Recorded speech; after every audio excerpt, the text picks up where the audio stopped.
All right, so today we're going to do a deep dive into this fascinating article. Yeah. It is written by Pashew Nuri, a Muslim scholar, Oh, yeah? and it's called Living in a Fluid World.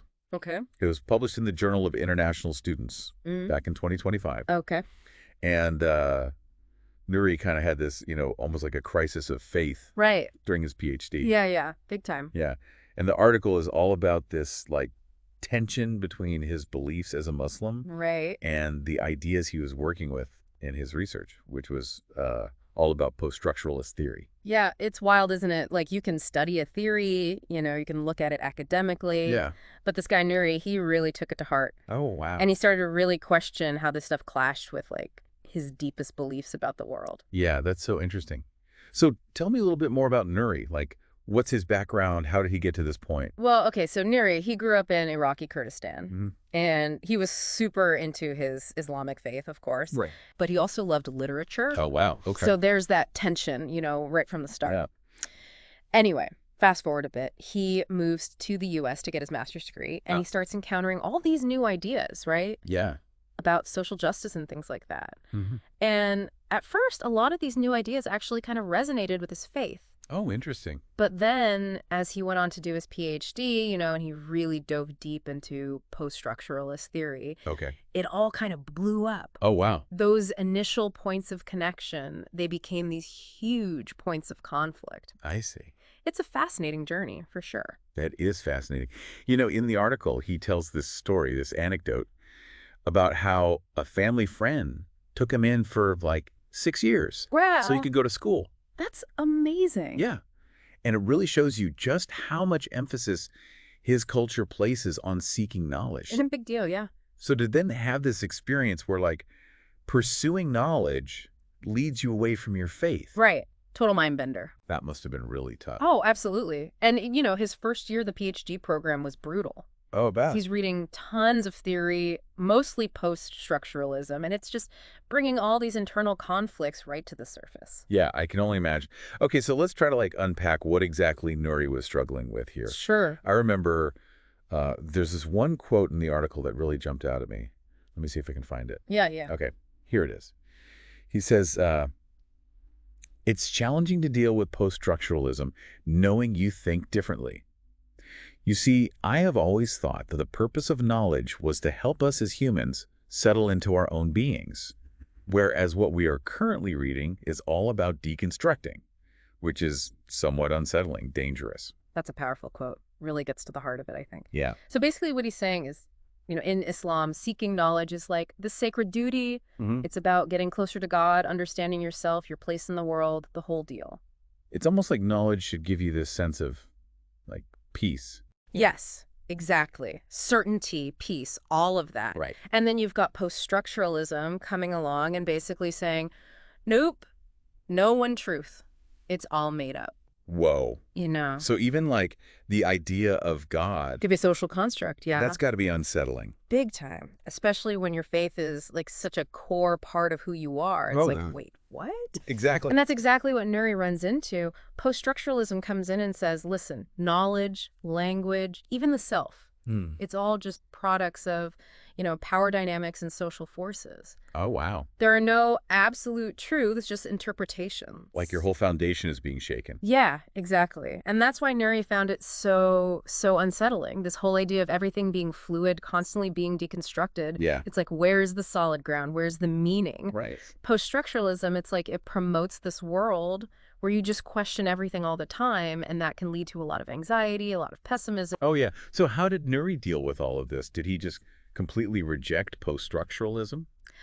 Well, not really. It's more complicated than that. Oh. He actually dives deep into it even more in the article. There's this other journal entry where he says, it is quite strange to deal with Foucault. The world is fluid to Foucault. I do not want to live in a world where everything is dangerous. Why would I do that? This worldview is not constructive in how I see it.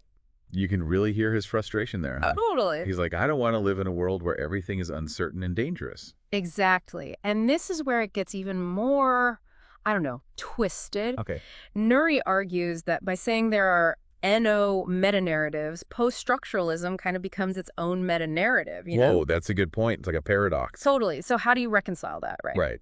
Well, Nuri, he believes in a multifaceted world. He even talks about it being made up of like limitless shades and colors. But for him, ultimately, meaning comes from something beyond just like the social and the historical. And that's something that, you know, at least in his view, post-structuralism can't quite grasp. Yeah, it's like he sees the value in it for like analyzing certain parts of the world. Right. But he also feels like it's missing something crucial. Absolutely. And it's this tension between what he calls the inner and outer horizons of knowledge. I am dying to hear more about that. Like, how does he reconcile those two things? Oh, it's good stuff. Yeah. We should probably save that for after the break, though. All right. Sounds good. So before we got sidetracked, we were talking about those inner and outer horizons of knowledge. Yeah, right. What did Nuri mean by that exactly? Okay, so think of it this way. The outer horizon, it's all the stuff we can see and analyze like through a social and historical lens. Okay. You know, facts, data, power structures. Post-structuralism is really good at like dissecting all of that. So it's kind of like looking at the world through a microscope. Yeah, exactly. You see all the little details. Right, got it. Okay. But then you've got this other thing, the inner horizon, and that's more about like spirituality, meaning, our sense of self, the deeper stuff, you know, right. the why, exactly. And Nuri felt like that was missing from like a purely post-structuralist view. So it's like the bigger picture. Yeah, the stuff that goes beyond just the observable facts. Yeah, that makes sense.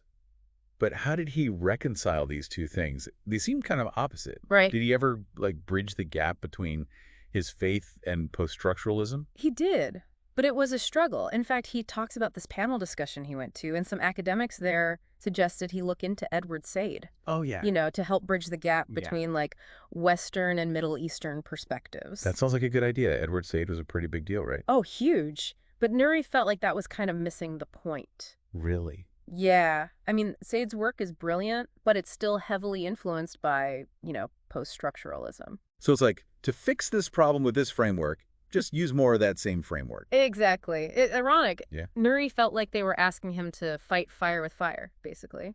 So if that wasn't the answer, what was? How did he finally, like, make peace with all of this? Well, a couple of things happened. First, he started to see post-structuralism less as like the absolute truth about the world, Okay. and more as a tool for analyzing what he called acquired knowledge. Acquired knowledge. What's that? So basically, he's talking about knowledge that comes from experience and observation. Oh, okay. You know, the stuff we learn from living in the world, interacting with people. So not just like reading about stuff in books. Right. More about applying those theories to like the messy reality of actual life. I got you. And Nuri realized that post-structuralism, it could be really helpful for like unpacking the power dynamics in our everyday lives. Oh. In our relationships, the systems we interact with. So instead of seeing it as like the answer to everything, he started to see it as a way of asking the right questions. You nailed it. Wow. He used post-structuralism to really like interrogate his own experiences and the systems around him. But he never let it become like the only way he saw the world. That's interesting. He was able to use the tool without letting the tool use him. Exactly. Okay, cool. And then there was this other realization he had that kind of built on this whole tools idea. Okay. Tell me about that one. So Nuri, he really came to embrace this idea of using theories as like thinking tools rather than absolute truths. I see. Like he realized different theories, they can offer valuable insights, you know, even if they seem kind of contradictory on the surface. So instead of getting caught up in which one is right or wrong, he focused on what they could teach him about the world. Precisely. Wow. And this approach, it was really practical, you know, it helped him navigate this tension without having to give up his core beliefs.